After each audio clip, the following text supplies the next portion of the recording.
Hi, Rebecca. I read your message. It really touched my heart. So this is a huge deal. Endometriosis you've been suffering with since you were 13. That's a really huge deal. I too have experienced those symptoms maybe 5 total times, so I'm nowhere near where you would be. But it's so painful. It feels like you're gonna die. And I've been to the hospital for it before, and yeah, it's awful. It's very awful. You've been suffering with this for like 20 years now. I mean, it's terrible. But not only that, you've developed some other illnesses that cause daily pain. This adenomyosis is what it's called. You really feel strongly that there is a light at the end of the tunnel somehow. But you deal with, you feel isolated, you're struggling financially, you deal with so much pain, you don't know what else to do. And so you're reaching out. This is a big deal. It's like, makes me sad, you know? This world needs to have more options for everybody. Everybody dealing with all different kinds of experiences. There needs to be more options. All right, I'm gonna relax here and we'll see what happens, okay?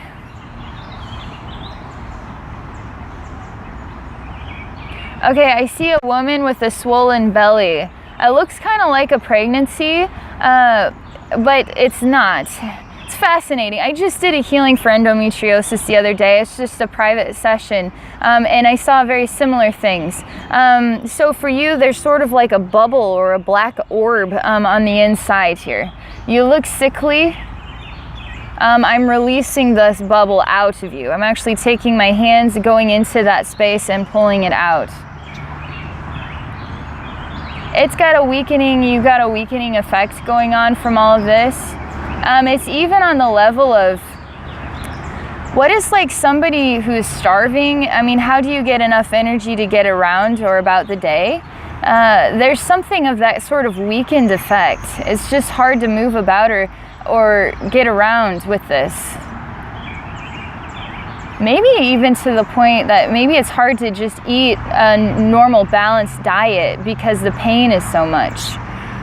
Because there's a version of you that looks sickly and weak, having a hard time getting the strength to move about, but you're forced to keep going.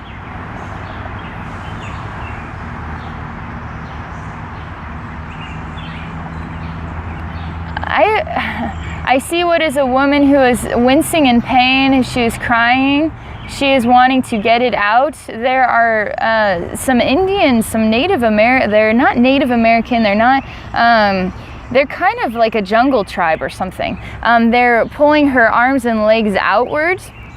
She, though, is just a Caucasian woman.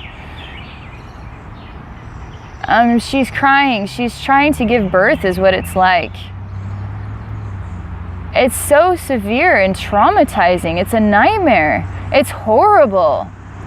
There's like a witch doctor kind of aspect going on here. There is a fire at the distance, but it's night. It's horrible. It's very painful. She is hanging in there. It's like a very painful delivery. She's hanging in there. She rolls over to her side, takes some deep breaths. It's sort of a relaxed feeling from the contraction pain. She's crying. She, in her mind, feels that she will not be able to live much longer, but she's going to stay in there. She's going to hang in there. She's going to keep trying. She's really dedicated. She's not going to give up. Oh my gosh, the pain is so horrible. The contractions are starting to happen again. She's just in agony. She's absolutely in agony. She wants this nightmare to end. It won't end. She can't, she is so, she's falling apart mentally, emotionally, physically. She's feeling energetically drained. She's feeling absolutely exhausted. She's feeling like she has no strength left. She feels now like she wants to die. Death won't come yet. She keeps trying. She keeps to, when she has a moment's break to rest again, she's like, I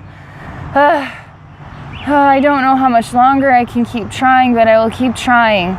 So she does. She keeps trying. She is not going to live much longer. She screams like, take it out of me. Almost like cut me open and take the child out of me.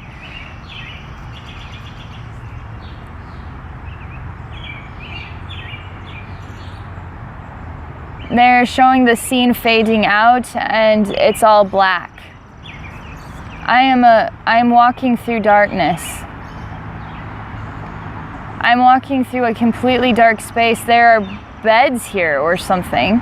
It feels like I'm touching beds full of people that are strapped to a bed.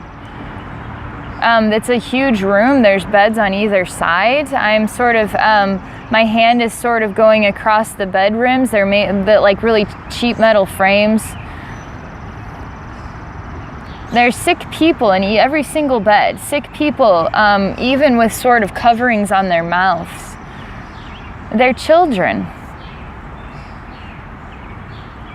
Some of them are awake, some of them are sleeping. It's like a quarantine house. But I feel like the doctor, or I feel like an overseer. I have no emotions, I have no feelings. I don't feel sad or anything.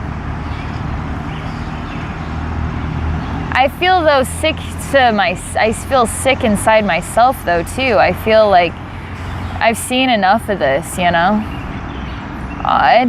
The space itself is really, there's not a lot of, the space itself is empty. There's not a lot of energy in this space. There's just only visual.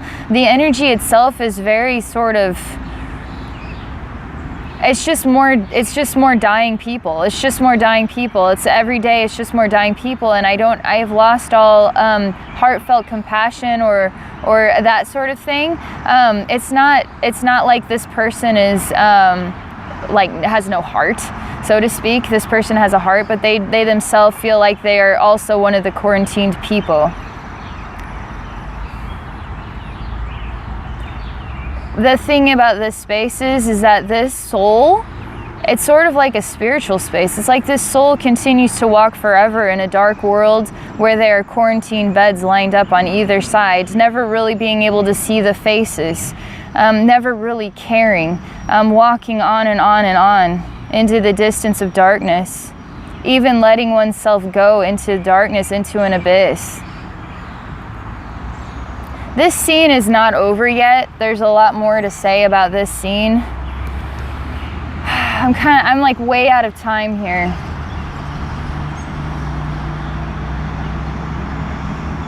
I'm just gonna stay with it for another minute. There's something that's being pulled out. This scene is an energy message, has to do with some place in the body. There's something like a bone that is being pushed out of the skin. It's really sharp. I see a girl that's paralyzed and stiff, like insanely stiff, almost like her nerves had sort of a freak out thing. And there's like a horrible bone that is being pulled out of her skin. It's actually pushing itself out. She's also got a muzzle on her, like she's like this. It's like she's straining. She can't hardly breathe as something she's shaking as something very painful is being pushed. It's sort of being pushed out of her body. She's just like, I don't know if she's strapped down to the bed. I don't understand. Is she being tortured? Like, what is this?